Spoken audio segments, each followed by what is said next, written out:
நன்னெறி கதைகள். கதையோட தலைப்பு செங்கல் அடுப்பு சமையல். அசைவ பிரியர்கள் எல்லாரும் நம்மளோட சேனலுக்கு ஒரு சப்ஸ்கிரைபும் லைக்கும் பண்ணிட்டு போயிடுங்க. வாங்க இப்போ கதைக்குள்ளே போகலாம். சுஜி வீடு வாசலெல்லாம் பெருக்கி தண்ணி தெளித்து கோலம் போட்டுட்டு வீட்டுக்குள்ளே போக போகிறாங்க. அதுக்குள்ளேயும் அவங்களோட அத்தை கல்பனா வர்றாங்க. என்ன சுஜி, கோலமெல்லாம் போட்டுட்ட போல இருக்குது, நல்லா இருக்குது. எப்போவுமே நீ கோலம் போடுறது ஒரு தனி அழகு தான். அடடா, வாசல் நல கதவுல என்னது மங்களகரமா மாயல தோரணமா, வெள்ளிக்கிழமைங்கிறதுனால கட்டி விட்டுருக்குறியோ? வீடே பார்க்கறதுக்கு சும்மா பளிச்சுன்னு இருக்கு. சரி சரி சுஜி, நம்ம வேணும்னா இன்னைக்கு கோவிலுக்கு போயிட்டு வருவோமா? ரொம்ப நாளாகவே நான் கோவிலுக்கு போகணும்னு நினச்சிட்டே இருந்தேனா, ஆனால் போகவே முடியல. அப்படி இப்படின்னு வெளியில் ஊருக்கு போகணுமா, அதுக்கப்புறம் வீட்டு வேலைகளை பார்த்துமா, இப்படியே போயிடுச்சு. மனசுக்கு கொஞ்சம் ஓய்வு வேணும்ல. வீட்டிலையே எல்லா வேலைகளையும் மாற்றி மாற்றி பார்த்துட்டே இருந்தால் நமக்கு எங்கே? சொல்லு. கோவிலுக்கு போயிட்டு வந்தோம்னா ஓரளவுக்கு மனசு திருப்தியாயிடும், நிம்மதியாக இருக்கும்னு தோணுது. ஒரு எட்டு போயிட்டு வந்துடுவோமா? வர்ற வழியில் தானே சந்தை இருக்குது, அதனால் மளிகை சாமான் காய்கறிகள் எல்லாத்தையும் வாங்கிட்டு வந்துடுவோம். வந்ததுக்கு அப்புறமாவே சமையல் வேலையும் பார்த்துக்கலாம். இப்போ போனோம்னா சரியாக இருக்கும். ஒரு 2 மணி நேரத்தில் வீட்டுக்கு வந்துட மாட்டோமா என்ன? கிளம்புவோமா அப்படிங்கிறாங்க. சரி அத்தை, சரி நம்ம போகலாம், இருங்க நான் இதோ வந்துடுறேன் அப்படின்ட்டு உள்ளே போகிறாங்க. சரி சரி சீக்கிரம் கிளம்பு, நான் வண்டியை தொடச்சி வைக்கிறேன் அப்படின்ட்டு வண்டியை நல்லா சுத்தமாக தொடச்சி வச்சுட்டாங்க. என்னது, வண்டியிலையா போகிறோம்? வண்டி ஓட்டுறது யாரு? எனக்கு வண்டியே ஓட்ட தெரியாதே சரியா. இதில் எங்கேருந்து நம்ம வண்டியில் போகிறது? வண்டியெல்லாம் தொடச்சி பக்காவாக பளிச்சுன்னு வச்சுருக்கிறீங்க, ஆனால் யார் ஓட்டுறதுன்னு சொல்ல மாட்டேங்கிறீங்களே அப்படிங்கிறாங்க. அதுவா சுஜி, நான் தான் ஓட்ட போகிறேன். எனக்கு ஓட்ட தெரியும், நல்லா ஓட்ட தெரியும். பைக் ஓட்டி பார்த்ததில்லல்ல நீனு. நான் ஓட்டுறத பார்த்தேன்னு வச்சுக்கோயேன், சும்மா அசந்து போயிடுவேன். நிஜமாவே நான் நல்லா ஓட்டுவேன். சின்ன வயசுலேயே சைக்கிள் ஓட்ட கற்றுக்கிட்டேன்னா, அதுக்கப்புறம் வீட்டில் வண்டி இருந்துச்சுல்ல, கல்யாணமாகி வந்ததுக்கப்புறம் ஓட்டணும்னு ரொம்ப ஆசையாக இருக்கும். ஆனால் உங்கள் மாமா எங்கே ஓட்டவே விட மாட்டார், பயப்படுவார், பொத்தி பொத்தி கவனிச்சுப்பாரா. அதுக்கப்புறம் சில வருஷத்துலேயே குகன் பிறந்துட்டான். எங்கே அவனை கவனிச்சுக்கிறது, வீட்டு வேலையை பார்த்துக்கிறது, இப்படியே போயிடுச்சு. அதுக்கப்புறமாவும் நான் சும்மா இருக்கலையே. குகன் ஸ்கூலுக்கு போனதுக்கப்புறமா வண்டி வீட்டில் சும்மா தானே இருக்கும். 2 வண்டி, அதில் ஒரு வண்டி எப்போவும் வீட்டில் இருக்கோங்கிறதுனால யாருமே இருக்க மாட்டாங்க வீட்டில். நான் மட்டும் இருப்பேனா, அதனால் ஓட்டி பார்க்கலான்னு சொல்லிட்டு நானாகவே தனியாக பழகிக்கிட்டேன். அதுக்கப்புறம் என்னாச்சு, நல்லா ஓட்ட தெரிஞ்சிருச்சா. ஒரு நாள் மாமா மதியானம் சாப்பிட்றதுக்கு வீட்டுக்கே வரலையா, இன்னும் வரலையே அப்படின்ட்டு வீட்டிலையே சாப்பாடெல்லாம் கட்டி கொண்டு போயிட்டு, அதுவும் வண்டியில் நானாகவே போனேன்னா ஆச்சரியமாயிட்டாங்க. என்ன, எப்படி வந்த, இவ்வளோ தூரமாச்சு, ஆட்டோ ஏதாவது பிடிச்சி வந்தியா அப்படின்னாங்க. இல்லை, நான் தான் வண்டி ஓட்ட கற்றுக்கிட்டேன்ல, வண்டியிலையே சர்ன்னு வந்துட்டேன். பார்த்தீங்களா, வெளியில் தான் வண்டி நிற்கிது, உங்களுக்கு சாப்பாடு கொண்டு வந்திருக்கிறேன், இன்னும் வரலையேன்னு நானும் காத்துட்டே இருந்தேனா. சரி, வேலைக்காவாது நம்மளாவே வந்துடலான்ட்டு தான் வந்துட்டேன். நீங்கள் கம்பெனிக்கு வந்துடுவீங்கள்ல, அப்போது நான் வீட்டில் தனியாக இருப்பேனா, குகனும் ஸ்கூலுக்கு போயிடுவான். அப்போது நானாகவே கற்றுக்கிட்டேன். இனிமே உங்களுக்கு மதியானம் சுட சுட சாப்பாடு நானாகவே சமைச்சு கொண்டு வந்துடுறேங்க, இந்தாங்க சாப்பிடுங்க அப்படின்ட்டு அன்னைக்கு போனோன்னா, அதுலேருந்தே அவங்களும் பயத்தை விட்டுட்டாங்க. சரி, இவ இப்போது நல்லா தானே ஓட்டுறா அப்படின்ட்டு. சில நேரங்களில் நானே உங்கள் மாமாவை கம்பெனிலையும் விட்டுட்டும் வருவேன். இன்னைக்கு இப்போது நான் தான் வண்டி ஓட்ட போகிறேன், நீ தாராளமாக பயப்படாமல் தைரியமாக பின்னாடி உட்காந்துட்டு வா. நான் நல்லா ஓட்டுவேன்ற நம்பிக்கை உனக்கு இருந்தால் வண்டியில் ஏறு அப்படிங்கிறாங்க.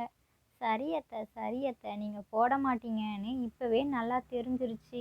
சரி வாங்க போகலாம் அப்படின்ட்டு 2 பேரும் பைக்கில் கிளம்பிட்டாங்க. செம்மையா வேகமாக ஓட்டுறாங்க. அதுலேயும் நிதானத்தோட ஓட்டுறாங்க. அத்தை, நீங்கள் வேற லெவல் அத்தை. உங்களை பார்த்து நானும் வண்டி ஓட்டுறதுக்கு கற்றுக்கணும். எனக்கும் கூடிய சீக்கிரத்திலேயே கற்றுக் கொடுங்கண்ணே அப்படின்ட்டு கதை பேசிகிட்டே கோவிலுக்கும் போயிட்டாங்க. வர்ற வழியில் சரியான மழையாக மாட்டிக்கிட்டாங்க. வீட்டுக்கே வர முடியல. 2 மணி நேரங்கிறது 3 மணி நேரம் ஆயிடுச்சு. சீக்கிரமாக போய் சமையல் வேலையை வேற முடிக்கணும். மாமாவும் குகனும் இன்னும் கொஞ்ச நேரத்தில் வீட்டுக்கும் வந்துடுவாங்க மதிய சாப்பாட்டுக்கு. நம்ம போனால் தான் சரியாக இருக்கும். மழையும் குறைஞ்சிருச்சுல்ல, அப்படியே லேசாக தூறிட்டுருக்கு. வா சுஜி போயிடலாம் அப்படின்ட்டு 2 பேரும் வீட்டுக்கும் வந்துட்டாங்க. ஆனால் அதுக்குள்ளேயும் குகனும் ராமசாமியும் நல்லா விருந்தாட்டம் கறி விருந்து, சிக்கனு மட்டனு மீனுன்னு பிரியாணி வரைக்கும் தட்டை நிரப்பி வச்சிருக்கிறாங்க. சாப்பிட்றதுக்கும் தயாராக இருக்கிறாங்களா. சுஜியும் கல்பனாவும் வீட்டுக்குள்ளே நுழையிறாங்க. என்னது, நம்ம வீட்டில் ஏதோ அசைவ வாசனை வருதே. வெள்ளிக்கிழமை தானே இன்னைக்கு. கம்பெனிலேருந்து 2 பேரும் அதுக்குள்ளேயும் வந்துட்டாங்க போல இருக்குது. சரி சரி, வேலையை ஆரம்பிப்போம். வா சுஜி, எனக்கு கொஞ்சம் உதவி செய்ய அப்படிங்கிறாங்க. வேண்டாம் வேண்டாம், நீங்கள்லாம் சமைக்க வேண்டாம், நாங்களே சாப்பாடு வாங்கிட்டு வந்துட்டோம். வாங்க சாப்பிடலாம், நீங்கள் 2 பேரும் வாங்க. எப்படியும் மழையில் நீங்கள் மாட்டியிருப்பீங்க, அதனால் சமைக்கிறதுக்கு நேரமாயிடும், எதுக்கு பாவம்ன்ட்டு நாங்களே கடையில் ஹோட்டலில் வாங்கிட்டு வந்துட்டோம். எல்லாமே உங்களுக்கு பிடிச்சது தான். நம்ம இன்னைக்கு சரியான சாப்பாடு சாப்பிட போகிறோம். வாங்க வாங்க அப்படிங்கிறாங்க குகனும் ராமசாமியும். என்னது, சாப்பாடை ஹோட்டல்லே வாங்கிட்டு வந்துட்டீங்களா? சரி சரி, வேலை மிச்சம். நாங்கள் வர்றதுக்குள்ளேயும் மழை இப்படி வரும்னு நாங்கள் எதிர்பார்க்கவே இல்லை. சரி சரி, வா சுஜி சாப்பிடலான்ட்டு 2 பேரும் அவங்க கூட போய் உட்காடுறாங்க. பார்த்தோன்னையும், பாத்தியா பாத்தியா, நான் தான் அசைவ வாசனை வருதுன்னு சொன்னல. வெள்ளிக்கிழமைன்னு கூட பார்க்காம 2 பேரும் இப்படி வாங்கிட்டு வந்திருக்கிறீங்களே, எனக்கு வேண்டவே வேண்டாம். சாப்பிட்ற இன்ட்ரெஸ்டே போயிடுச்சு. நான் பட்னியானாலும் கடந்துக்கிறேன், இல்லைன்னா சமைச்சு நானே சாப்பிட்டுக்கிறேன். சாயங்காலமானா கூட பரவாயில்ல, நான் கிளம்புறேன்ட்டு கோச்சிக்கிட்டு சமையல் அறைக்குள்ளே நுழைஞ்சிட்டாங்க. ஆனால் சுஜி பசியில் அவங்க பிரியாணியாவது ஏதாவது இன்னைக்கு நாம் சாப்பிட்டே ஆகணுன்ட்டு நல்லா சாப்பிட்றாங்க. ஏய் கல்பனா கல்பனா, ஒரு நிமிஷம் நில்லு. பசிக்கு என்ன உணவாக இருந்தால் என்ன, வயிறு நிறைஞ்சா போதாதா, அசைவம் சாப்பிடக்கூடாதுன்னு என்ன இதெல்லாம் ரொம்பமா. இன்னைக்கு ஒரு நாள் அட்ஜஸ்ட் பண்ணி சாப்பிட்டுக்கோயேன். கிழமையெல்லாம் பார்த்தா சாப்பாடு வாங்க முடியும். மழைக்கு இது மாதிரி ஏதாவது காரசாரமாக கறி மீனுன்னு சாப்பிட்டா நல்லா இருக்குமேன்னு வாங்கினோம். நீ என்னடானா இன்னைக்கு ஒரு நாள் தானே, வாயேன் சாப்பிடு, இப்படி கோச்சிக்கிறியே அப்படிங்கிறாங்க. வேண்டாம் வேண்டாம், எனக்கு வேண்டவே வேண்டாம். நீங்கள் 3 பேர் வேணும்னா சாப்பிட்டுக்கோங்க.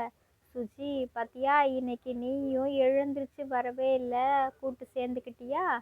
சரி, எப்படியோ சாப்பிட்டு வயிற்ற நிறைங்க, நான் சமைச்சிக்கிறேன் அப்படின்ட்டு சமையல் அறைக்குள்ளே போயிட்டு அடுப்பை ஆன் பண்ணுறாங்க.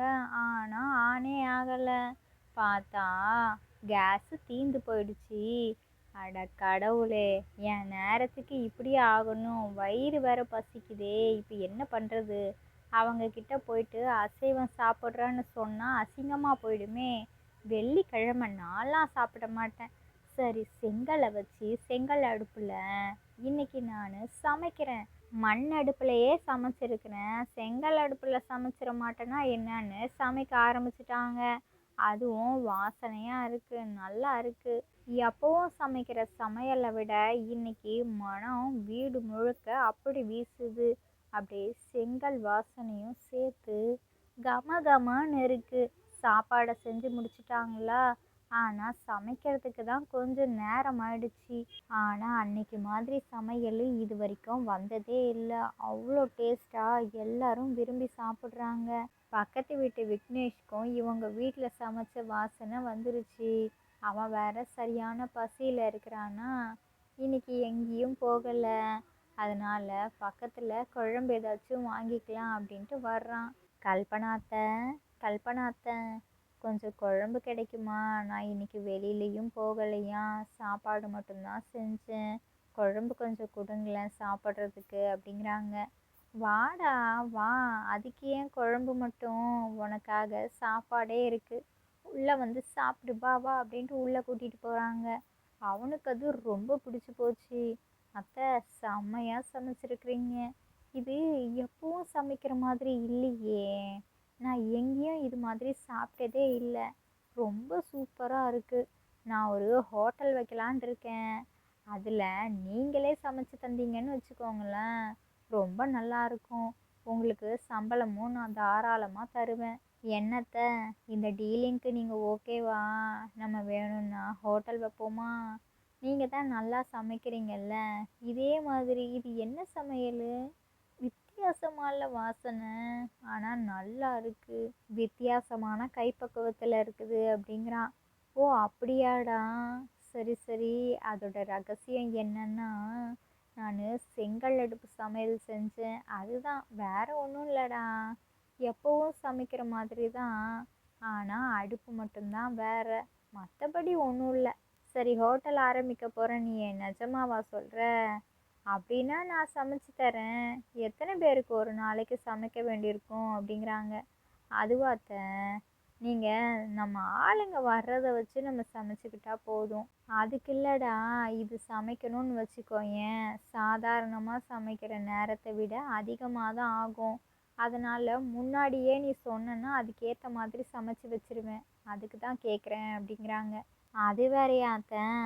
சரி சரி, நம்ம ஆரம்பிப்போம். அதுக்கப்புறம் வியாபாரம் போக போக அதுக்கேற்ற மாதிரி நம்ம நிறைய சாப்பாடை செஞ்சுக்கலாம் அப்படின்ட்டான். 2 நாளைக்கு அப்புறமா விக்னேஷு மொத்த ஏற்பாடுகளையும் செஞ்சு முடிச்சிட்டாங்க. இப்போது கல்பனா சமையல் வேலை பார்க்கணும். அவங்களுக்கு ஒத்தாசைக்கு சுஜியும் வந்துட்டாங்க. ஹோட்டல் வேலையும் படும் பக்காவாக நடக்க ஆரம்பிச்சிருச்சு. வாசனையிலேயே ஊர் ஜனங்கள்லாம் வர்றாங்க.